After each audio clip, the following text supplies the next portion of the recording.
Assalamualaikum warahmatullahi wabarakatuh. Alhamdulillah, pada kesempatan kali ini saya Rosti Zahril Maula dengan 1864019 akan mempresentasikan tugas akhir dari mata kuliah Kewirausahaan yang diampu oleh Bapak Dr.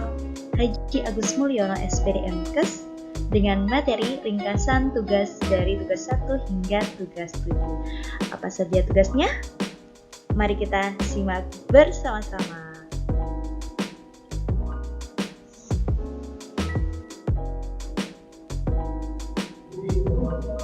Bisa kita lihat pada layar.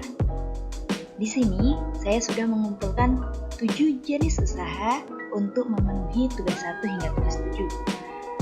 Yang pertama yaitu ada usaha hijab, yang kedua ada usaha warung makan, yang ketiga WO atau wedding organizer, yang keempat ada buket, yang kelima ada warung bakso legendaris, yang keenam ada ikan hias, dan yang ketujuh ada MUA atau makeup artist. Dari ketujuh jenis usaha ini banyak hal yang menarik di dalamnya. Mari kita uraikan satu persatu.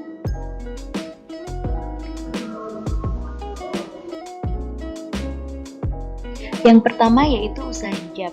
Usaha hijab ini saya mewawancarai senior saya sendiri atas nama Vinda Salimatul Nuha. Jenis usaha hijab yang memiliki brand Find Your Hijab. Sejarah dari usaha ini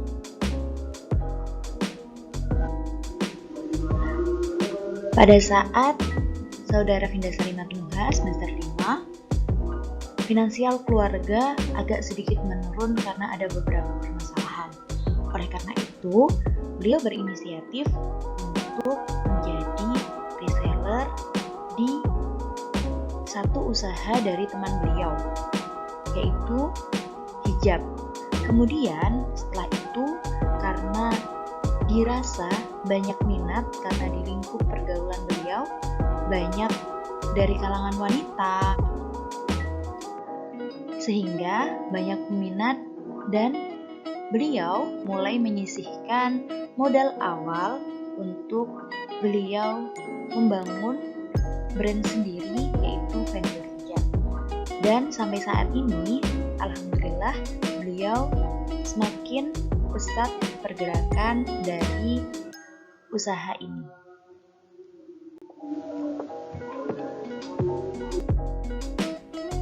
Selanjutnya, modal awal beliau yaitu 400.000 dengan omset dan keuntungan 3 juta, kurang lebih omset 3 juta dan keuntungan 1 juta. Kendala yang pertama yaitu warna dari supplier tidak sesuai dengan pasar. Jadi banyak dari customer yang kecewa dengan warna yang tidak sesuai. Tapi beliau biasanya mengganti ulang warna tersebut. Kemudian barang ready, customer belum bayar. Ini banyak sekali beliau rasakan. Banyak customer juga yang agak sulit untuk membayar hijab yang beliau jual belikan.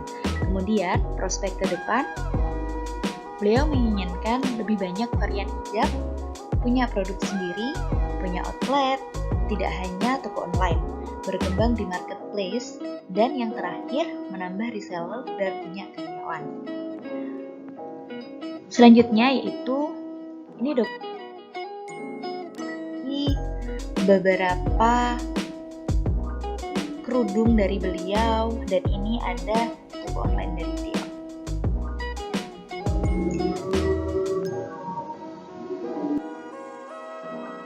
Kedua, ada warung makan Kapencut.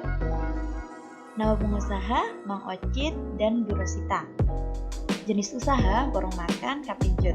Sejarah dari usaha tersebut yaitu awalnya beliau merantau dari Cirebon ke Malang untuk bekerja. Setelah itu diminta menjadi salah satu juru masak di warung makan. Setelah dirasa cukup uang yang terkumpulkan, kemudian beliau berinisiatif inisiatif untuk membangun usaha sendiri, yaitu usaha warung makan setelah mendapat pengalaman sebelumnya. Setelah itu, beliau mencari kontrakan yang strategis untuk memberikan akses warung yang akan beliau jadikan usaha. Dan dibantu dengan istri dan juga adiknya, Mang Ocit memulai usaha hingga kini. Dan ada menu favorit dari beliau yaitu mie ayam Cirebon. Selanjutnya yaitu awal beliau kurang lebih sekitar 24 juta. Terhitung kontrakan atau tempat tinggal beliau dan juga warung makan.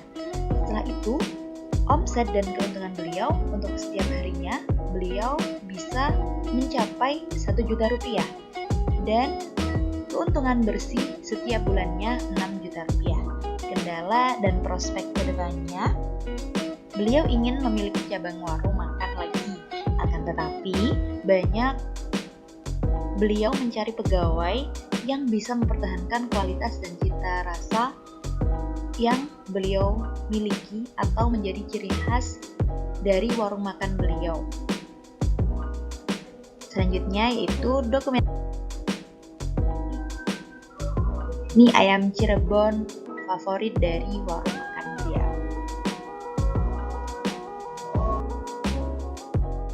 Ketiga ada usaha wedding organizer. Nama pengusaha Haji Irham Afnani, jenis usaha wedding organizer dengan brand Oval Catering dan Bakery. Sejarah usaha sendiri yaitu beliau awal merintis karir hanya menyalurkan hobi membuat aneka macam jajanan. Pada awalnya yang dijajakan di pasar, di warung-warung dan yang lainnya. Karena semakin banyak peminat, kemudian beliau menerima pesanan. Modal awalnya yaitu berasal dari hasil panen karena beliau awalnya menjadi seorang petani. Sehingga saat ini karena usahanya semakin maju, beliau tidak hanya usaha sebatas jajanan atau nasi kotak dan yang lainnya. Beliau merambah ke wedding organizer. Di sini beliau bekerja sama dengan banyak rias pengantin, MC, kiroah dan yang lain sebagainya.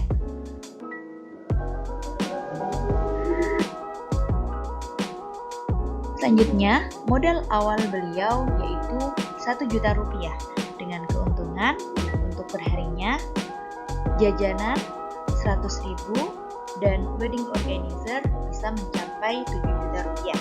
Kendala pada awal usaha beliau sulit mencari pasaran produk olahan dan sulit mencari dana modal usaha.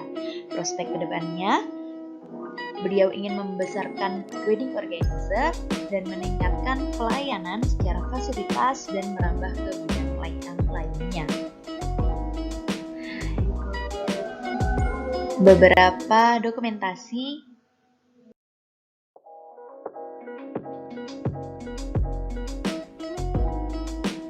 beliau dan ada juga akun usaha beliau. Yang keempat yaitu usaha buket.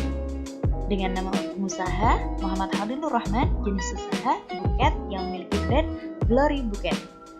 Sejarah usaha sendiri yaitu awalnya beliau pada saat semester akhir banyak dari teman-teman beliau yang sidang, wisuda dan yang lainnya. Kemudian ketika beliau mau menyambut teman-teman beliau harus membeli buket. Akan tetapi dirasa harga buket itu sangat tidak masuk rasio dari beliau, terlalu mahal, yang pada akhirnya beliau punya ide untuk membuatnya sendiri. Lama-kelamaan banyak dari teman-teman beliau yang memesan, sehingga beliau membuka pesanan dari buket-buket yang beliau buat. Karena terdampak pandemi, akhirnya beliau tidak menutup usahanya selama 6 bulan. Kemudian beliau membuka pesanan lagi dengan banyak varian, tidak hanya untuk menyambut wisuda, tapi juga bisa memesan kado untuk ulang tahun, perayaan Hari Ibu, Valentine, dan yang lainnya.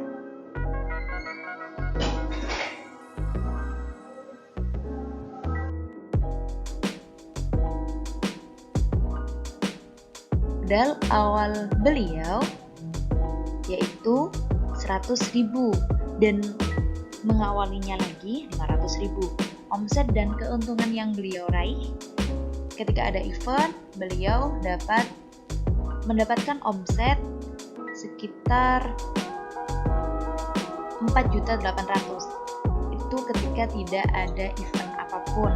Dan ketika ada event, beliau bisa mencapai 6 juta rupiah. Dan hasil bersih setiap bulannya beliau mendapat 1.800.000. Kendala yang beliau alami yaitu kurang tenaga untuk membantu pembuatan buket sampai menutup pesanan karena tidak bisa memenuhi pesanan. Jadi beliau membutuhkan karyawan untuk membantu beliau. Prospek ke depan, beliau ingin Glory Bouquet lebih dikenal. Semakin banyak reseller, punya karyawan, banyak varian model yang diberikan. Berikut dokumentasi dari usaha Glory Bouquet.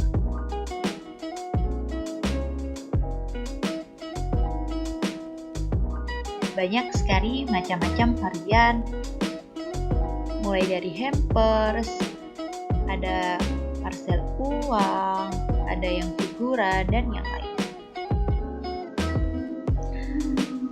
Selanjutnya yaitu kelima, yaitu warung bakso legendaris dengan nama pengusaha Bapak Sucipto. Jenis usaha yaitu warung bakso legendaris Kak Cipto dengan sejarah usaha warung bakso yang beliau jalani ada sejak tahun 1998. Awalnya beliau belum memiliki warung. Beliau berjualan dengan menggunakan gerobak dorong.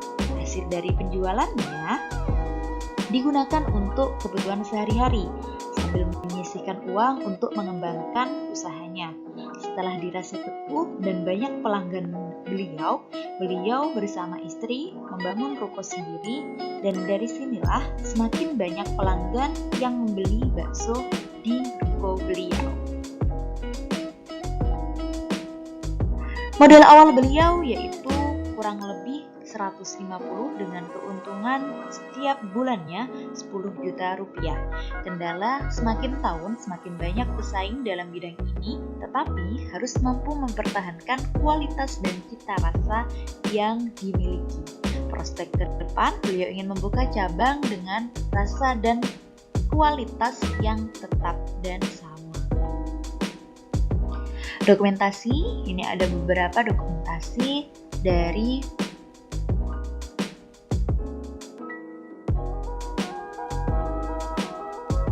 bakso legendaris Pak Cipto, yaitu ikan hias dengan nama pengusaha Herman, jenis usaha ikan hias, dan brand Kahayan Beta Shop. Sejarah usaha sendiri yaitu usaha ini berawal dari hobi dan berkembang menjadi usaha kecil bermodalkan 10 soliter kaca dan 10 gelas plastik, 20 ikan cupang yang saat itu hanya bisa membeli ikan cupang yang paling murah sebanyak 20 ekor. Kemudian beliau meminta rak bekas punya paman beliau dan lampu akuarium, dan saat ini semakin banyak pembeli dari usaha kecil beliau. Dulu tempat pemasarannya satu tempat dengan warung kopi ibu beliau, sampai akhirnya beliau punya tempat untuk mengembangkan usahanya sendiri.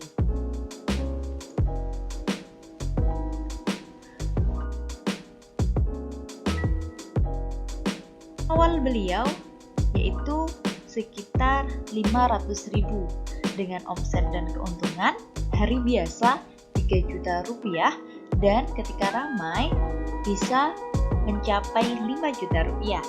Kendala yang beliau alami adanya hama atau penyakit ketika pancaroba sehingga ikan rentan dan bahkan bisa mati. Prospek ke depan, target toko lebih besar, banyak varian ikan, serta lebih banyak lagi keperluan akuarium yang tersedia. Ini dokumentasi dari warung beliau.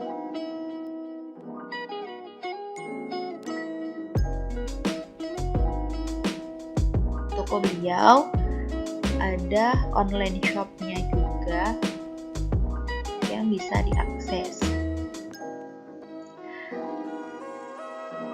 Dan yang terakhir yaitu makeup artist dengan nama pengusaha Nia Lailatul Mukarramah, jenis usaha makeup artist dengan brand Neng Mua. Sejarah dari usahanya sendiri yaitu berawal dari beliau melihat senior beliau ketika ada di ma'had yang mahir merias setiap kali ada acara wisuda, foto ijazah, dan yang lainnya. Kemudian beliau merasa minat dalam bidang tersebut untuk beliau menjadikan usaha di bidang jasa. Setelah itu beliau belajar sedikit demi sedikit, kemudian beliau praktekkan ketika ada yang wisuda dan sampai sekarang bisa menerima pesanan untuk acara tunangan dan yang lain sebagainya, serta beliau mulai menambah relasi dengan bergabung di beberapa WO atau wedding organizer lainnya. Modal awal beliau untuk membeli make up dan yang lainnya sekitar 1 juta rupiah dengan omset dan keuntungan pada hari biasa sekitar 10 juta rupiah dan ketika ada event sekitar 3 juta rupiah. Kendala yang beliau alami, sering ada customer yang meng-cancel begitu saja dan juga tidak on time sesuai janji sehingga memperlambat pada customer selanjutnya. Prospek kedepannya bisa lebih dikenal lagi dan juga merambah di make up pengantin juga. Berikut dokumentasi dari brand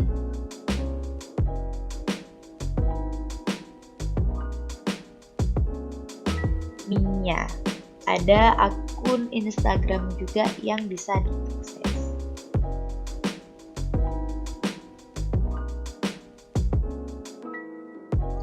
Setelah kita melihat profil usaha dari profil usaha 1 hingga 7, di situ kami belajar untuk merangkai atau merencanakan usaha yang mungkin nantinya bisa kita jadikan reng-rengan untuk usaha kita sendiri.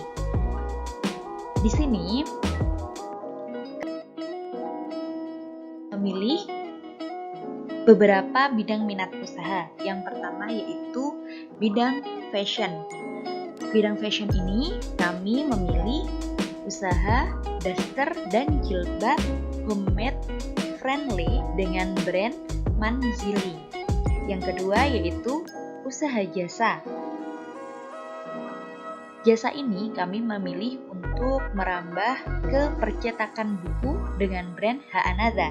Dan yang terakhir yaitu usaha kuliner. Usaha kuliner ini kami memilih untuk usaha kuliner sambal laut utara dengan brand Salatoh Syamaliyah. Selanjutnya kami akan merinci bagaimana rancangan atau rencana dari setiap bidang minat usaha kami. Yuk, mari simak bersama-sama. Pertama yaitu dari jenis usaha fashion.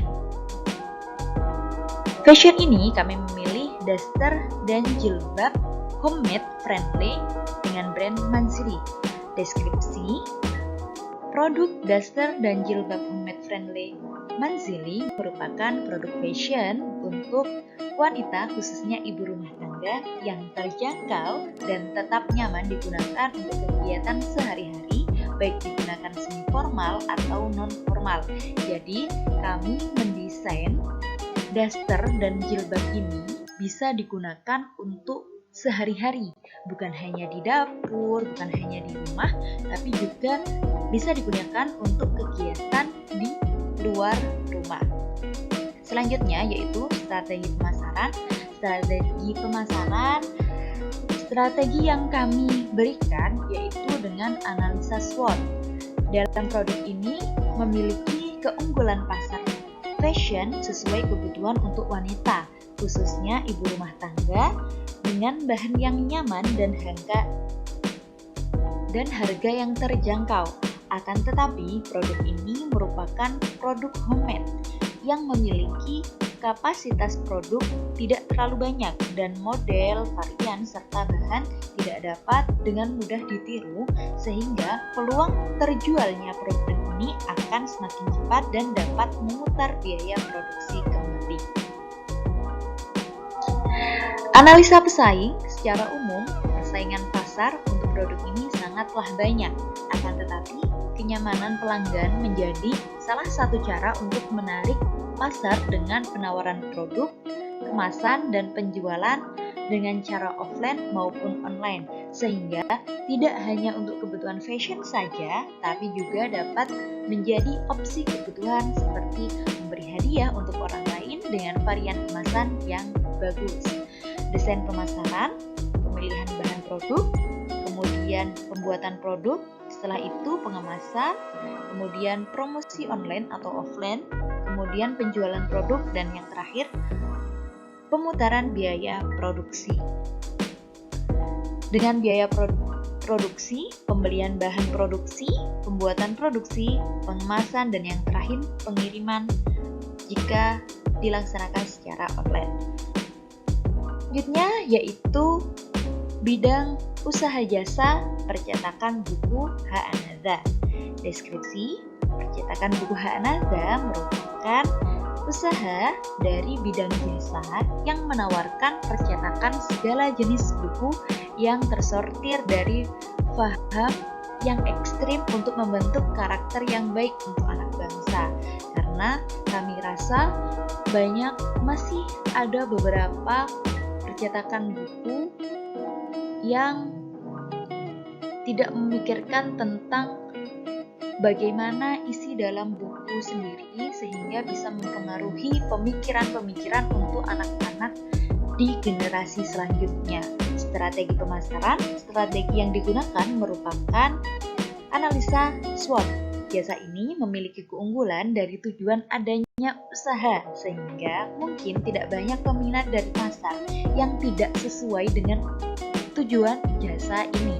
Akan tetapi, jasa ini memiliki peluang yang besar karena membantu bagi yang mendukung tujuan jasa ini, yaitu dengan mensortir dari paham yang ekstrim untuk membentuk karakter yang lebih baik untuk anak bangsa kita. Analisa pesaing. Secara umum, jasa ini sangat banyak pesaing dan bahkan lebih lama dan maju. Akan tetapi, jasa ini bisa maju karena memiliki keunggulan tujuan yang mungkin tidak dimiliki pasaran pada jasa bidang ini. Desain pemasaran, pemilihan alat jasa, promosi jasa, online atau offline, menerima pesanan, kemudian mengatur proses cetak, dan yang terakhir memenuhi pesanan. Biaya produksi jasa, pembelian alat jasa, proses cetak, dan pengiriman barang. Yaitu sambal laut utara dengan brand Salatoh Syamaliah. Deskripsi: sambal laut utara Salatoh Syamaliah merupakan usaha di bidang kuliner yang menyajikan kearifan lokal sambal dari daerah laut atau pantai utara, dipadu dengan segala macam jenis ikan ataupun seafood lainnya dengan harga yang terjangkau. Jadi, sambal Salatoh Syamaliah ini kita menyajikan kearifan lokal dari sambal laut utara atau menu-menu laut utara. Strategi yang dapat digunakan kami memilih salah satunya yaitu analisa SWOT. Produk kuliner ini memiliki keunggulan yang menawarkan kearifan lokal dan harga yang terjangkau, sehingga untuk daerah orang lokal mungkin tidak begitu menarik. Akan tetapi produk ini harus mampu memiliki cita rasa khas sehingga baik orang lokal maupun orang luar daerah dapat tertarik dan dengan begitu membantu pemasaran produk kuliner ini dengan baik. Selanjutnya yaitu analisa pesaing. Secara umum, usaha ini banyak persaingan. Akan tetapi, produk kuliner ini menawarkan ciri khas kearifan lokal dan cita rasa yang dapat menarik pelanggan dan tidak dimiliki oleh usaha dalam bidang ini. Selanjutnya yaitu desain pemasaran produk. Yang pertama yaitu pemilihan bahan, kemudian pembuatan olahan kuliner, selanjutnya yaitu pengemasan atau penyajian, kemudian promosi online atau offline, kemudian penjualan olahan kuliner baik offline maupun online, dan yang terakhir pemutaran biaya penjualan. Biaya produksi yaitu pembelian bahan, pembuatan olahan kuliner, pengemasan atau penyajian, dan yang terakhir pengiriman secara online. Terima kasih. Itu profil usaha dari tugas 1 hingga tugas 7 dalam mata kuliah kewirausahaan, dan tadi kami sudah memaparkan rencana usaha yang mungkin nantinya akan kami bangun. Jika ada pertanyaan, bisa langsung ke Instagram kami yaitu rosvizm atau email kami rosvi2979@gmail.com. Sekian, akhirul kalam, wallahul muwaffiq ila aqwamit thoriq. Wassalamualaikum warahmatullahi wabarakatuh.